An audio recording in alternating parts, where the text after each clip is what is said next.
जिस तरह से हमें अंग्रेजी को सीखने के लिए उसकी अल्फ़ाबेट्स को सीखना पड़ता है, और अगर हमें हिंदी सीखनी हो तो हमें क ख ग घ सीखना पड़ता है।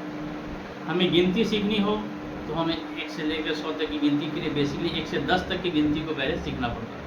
ठीक उसी तरह से चाय व्यापार में भी है। अगर आप चाय व्यापार में किसी तरह का अगर आप व्यापार कर रहे हैं तो उसकी ABCD जाननी पड़ेगी, यानी कि उसकी बेसिक इन्फॉर्मेशन आपके पास होनी चाहिए।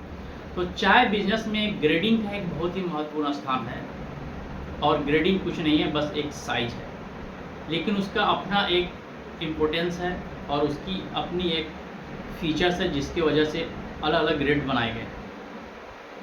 तो अगर आप चाय व्यापार में एंट्री करना चाहते हैं तो आपको चाय की ग्रेडिंग की अच्छी नॉलेज होनी चाहिए, चाय के ग्रेड्स को पहचानना आना चाहिए, यही इसकी ABCD। अगर आप चाय के ग्रेड को नहीं पहचानते हैं तो फिर कोई भी सप्लायर आपके साथ चीटिंग कर सकता है। तो चाय ग्रेड का नॉलेज होना बहुत ज़रूरी है। ऐसे तो चाय व्यापार में एक ग्रेडिंग सिस्टम को समझने से पहले चाय के प्रोडक्शन को थोड़ा सा समझेंगे कि जब चाय का जो प्रोडक्शन होता है तो वहाँ पे विभिन्न प्रकार की साइजेज निकलती है, और उन अलग अलग साइज को छांटा जाता है और छांट कर अलग किया जाता है, जिसको ग्रेड बोला जाता है। जी बोर्ड ने ग्रेडिंग सिस्टम को 3 मुख्य भाग में बांटती है, जिसका पहला भाग होता है ब्रोकन कैटेगरीज आता है, और इसमें भी कई तरह के चाय पत्ती के ग्रेड आते हैं।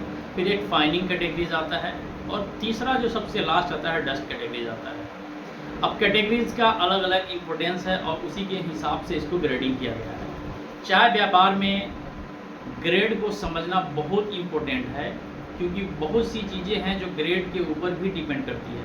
अब ग्रेड क्या है, अगर इसको हम सिंपली समझें तो जैसे हम लोग कोई शर्ट या टी-शर्ट खरीदने जाते हैं तो वहाँ पे एक साइज़ लिखा होता है, मीडियम है, लार्ज है और स्मॉल है। तो ठीक बिल्कुल आप इसको इसी तरह से ले सकते हैं कि चाय में जो ग्रेड है यह भी एक साइज है।